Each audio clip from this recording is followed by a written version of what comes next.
One of the things that I often hear used about the voluntary sector is how communities come together to change the world. In fact, it was, as many of you know, the American cultural anthropologist, get my words right, anthropologist, Margaret Mead, who said very strikingly that we shouldn't ever underestimate the group of committed citizens, their power to change the world.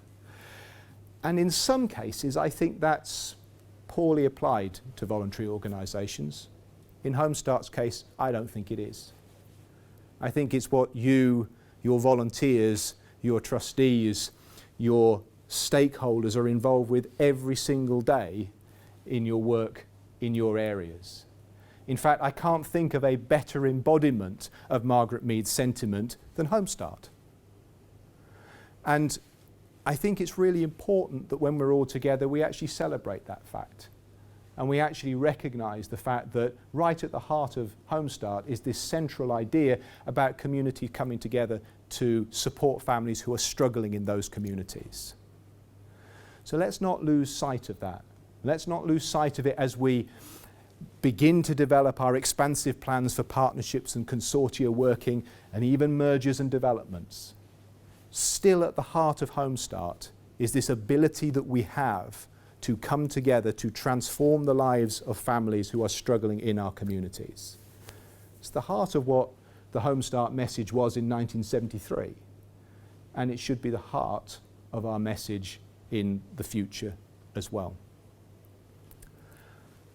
Don't often get the chance to have all of you in a room together, and I think I'd like to finish by saying thank you.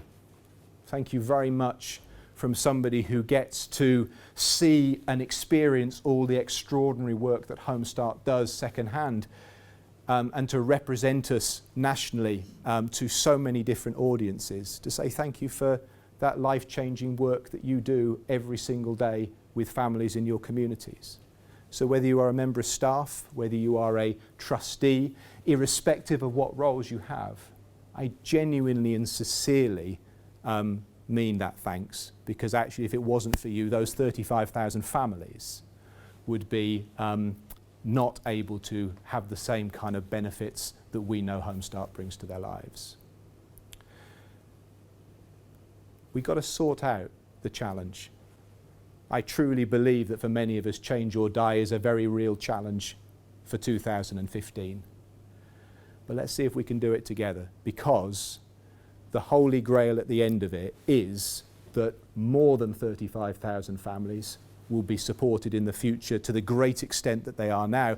And there will be far fewer of the kind of people that I said to you right at the beginning, that I met at my local hospital, that I read about in my local paper, who have to go through or subject other people to extraordinarily awful things after it's all gone horribly wrong in their lives. So let's join together and be the time machines of the future that really make sure that today's generation of young people don't turn out to have problems in the future. And I know with the terrific support that you provide them with, that won't happen. Thank you.